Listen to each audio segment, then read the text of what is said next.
Hello' everyone মোৰ চেনেলটোলৈ আপোনালোকক আদৰণি জনাইছো দিৱালী বুলি আপোনালোকৰ বাবে এটা মিঠাই ৰেচিপি লৈ আহিছো কোনো ধৰণৰ চেনি নাইবা মিল্ক পাউডাৰ ব্যৱহাৰ নকৰাকৈ এই ৰেচিপিটো বনাম তেনেহলে আহক ভিডিঅ'টো ষ্টাৰ্ট কৰো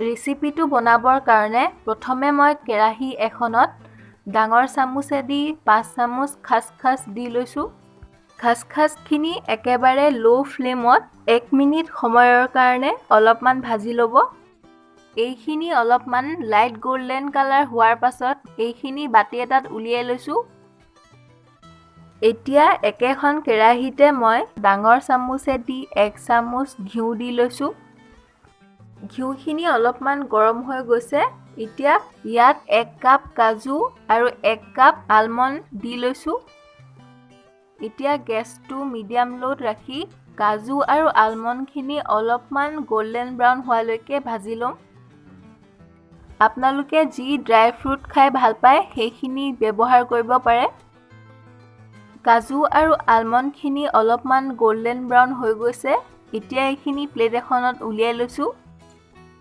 ড্ৰাই ফ্ৰুটখিনি আপোনালোকে পছন্দ অনুসৰি কম বেছি কৰি ল'ব পাৰে এতিয়া এইখিনি অলপমান ঠাণ্ডা হ'বলৈ থৈ দিম এতিয়া কাজু আৰু আলমণ্ডখিনি ঠাণ্ডা হৈ গৈছে ঠাণ্ডা হোৱাৰ পাছত কাজু আৰু আলমণ্ডখিনি সৰু সৰুকৈ কাটি ল'ব কাজু আৰু আলমণ্ডখিনি পাছতকৈ ৰোলটো বনাবৰ কাৰণে ব্যৱহাৰ কৰিম এতিয়া ইয়াত মই 5 কাপ খেজুৰ লৈছো খেজুৰত থকা গুটিখিনি উলিয়াই খেজুৰখিনি সৰু সৰুকৈ টুকুৰা কৰি মিক্সি জাৰ এটাত দি লৈছো খেজুৰখিনি পিছাৰ সময়ত আপোনালোকে যদি অসুবিধা পায় তেনেহলে খেজুৰখিনিত আপোনালোকে 2 চামুচ পানী দি ল'ব পাৰে তেতিয়া খেজুৰখিনি পিচিবলৈ সুবিধা হয় খেজুৰখিনি এতিয়া অলপমান মিহি হোৱাকে ভালদৰে পিচি ল'ম এতিয়া ঠিক একেদৰে বাকিখিনি খেজুৰো পিচি ৰেডি কৰি ল'ম গোটেইখিনি খেজুৰৰ পেষ্ট ৰেডি হৈ গৈছে এতিয়া খেজুৰখিনি ভাজিবৰ কাৰণে মই কেৰাহী এখন লৈছো কেৰাহীখন অলপমান গৰম হৈ যোৱাৰ পাছত ডাঙৰ চামুচেৰে 4 চামুচ ঘিউ দি লৈছো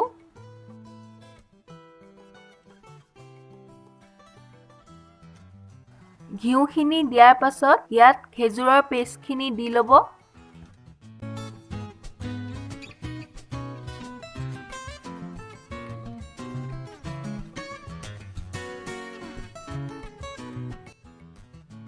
আপোনালোকে কলা খেজুৰটো ব্যৱহাৰ কৰিব পাৰে খেজুৰখিনি এতিয়া ভালদৰে ভাজি ল'ব গেছটো মিডিয়াম নাইবা মিডিয়াম হাইত ৰাখি খেজুৰৰ পেষ্টখিনি ভালদৰে ভাজি ল'ব খেজুৰত থকা পানীখিনি ভালদৰে শুকাই গ'লে খেজুৰখিনি ধুনীয়াকৈ গোটা হৈ আহিব খেজুৰখিনি যদি অলপমান গোটা হৈ থাকে তেনেহলে আপোনালোকে পটেটো মেছাৰ দিও খেজুৰখিনি মিহি কৰি ল'ব পাৰে খেজুৰত থকা পানীখিনি ভালদৰে শুকাই যোৱালৈকে খেজুৰখিনি ভালদৰে ভাজি থাকিব 15 মিনিটমান সময়ৰ কাৰণে খেজুৰখিনি ভালদৰে ভজাৰ পাছত খেজুৰখিনি ধুনীয়াকৈ গোটা হৈ আহিছে এতিয়া মই গেছটো অফ কৰি লৈছো এতিয়া মই বাটি এটাত এই খেজুৰখিনিৰ পৰা ডাঙৰ চামুচেৰে 2 চামুচ খেজুৰৰ পেষ্ট লৈছো আৰু বাকিখিনি খেজুৰৰ পেষ্ট অলপমান ঠাণ্ডা হ'বলৈ থৈ দিম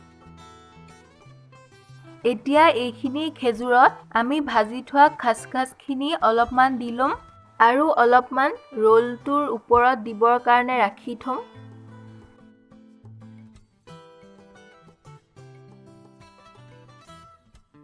এতিয়া ইয়াত সৰু সৰুকৈ কাটি থোৱা কাজু আৰু আলমণ্ডখিনিও দি লম এতিয়া গোটেইখিনি ভালদৰে মিহলাই ল'ব এতিয়া এই গোটেইখিনি ভালদৰে গোটা হৈ গৈছে আপোনালোকে খেজুৰৰ ভিতৰত দিয়া ড্ৰাই ফ্ৰুটৰ লেয়াৰটো খকত বা ক্ষীণ যেনেদৰে ৰাখিব বিচাৰে সেইদৰে চেপ দি ল'ব মই দুটা খেজুৰৰ ৰোল বনাম সেইটো কাৰণে এইখিনি দুটা ভাগত ভগাই লৈছো এতিয়া মই ইয়াত প্লাষ্টিক এখন পাৰি লৈছো খেজুৰখিনি বেলিবৰ কাৰণে আপোনালোকে বাটাৰ পেপাৰো ব্যৱহাৰ কৰিব পাৰে এতিয়া ইয়াত আমি ভাজি থোৱা খেজুৰৰ পেষ্টখিনি লৈছো খেজুৰখিনি এতিয়া প্লাষ্টিকখনেদি ঢাকি দিম। খেজুৰখিনি এতিয়া ভালদৰে বেলি ল'ব। খেজুৰৰ লেয়াৰটো অলপমান শকতকৈ বেলি ল'ব। খেজুৰখিনি ভজাৰ পাছত একেবাৰে ঠাণ্ডা হৈ যাবলৈ নিদিব। অলপমান গৰম হৈ থাকোঁতে খেজুৰখিনি বেলিব। গৰম হৈ থাকিলে খেজুৰখিনি বেলিবলৈ সুবিধা হয়। খেজুৰৰ লেয়াৰটো ভালদৰে বেলি লোৱা হৈ গৈছে। এতিয়া খেজুৰখিনিৰ ওপৰত ড্ৰাই ফ্ৰুট ৰোলকেইটা দি ল'ম।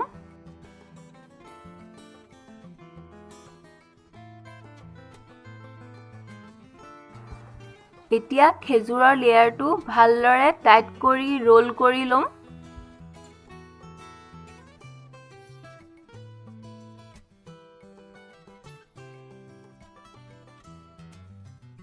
ঠিক একেদৰে ইটো খেজুৰৰ লেয়াৰো ভালদৰে ৰোল কৰি ল'ম।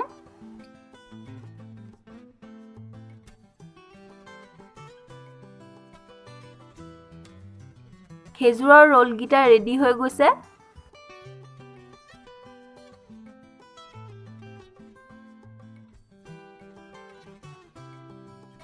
এতিয়া প্লেট এখনত অলপমান গৰম কৰি লোৱা খাচখাচ দি ল'ব। এইখিনি অলপমান গৰম কৰি ল'ব। ঠাণ্ডা হৈ থাকিলে খেজুৰৰ ৰোলটোত লগাবলৈ অসুবিধা হয়। এতিয়া খেজুৰৰ ৰোলটো খাচখাচখিনিৰ ওপৰত দি ভালদৰে চাৰিওফালে লগাই ল'ব। খেজুৰৰ ৰোলটো ৰেডি হৈ গৈছে। এতিয়া এইখিনি ফ্ৰিজত 10-15 মিনিটৰ কাৰণে থৈ দিম। 10-15 মিনিটৰ কাৰণে খেজুৰ ৰোলখিনি ফ্ৰিজত থোৱাৰ পাছত এতিয়া এইখিনি কাটি ল'ম। মোৰ ৰেচিপিটো যদি আপোনালোকে ভাল পালে তেনেহ'লে লাইক, শ্বেয়াৰ এণ্ড ছাবস্ক্ৰাইব কৰি দিব।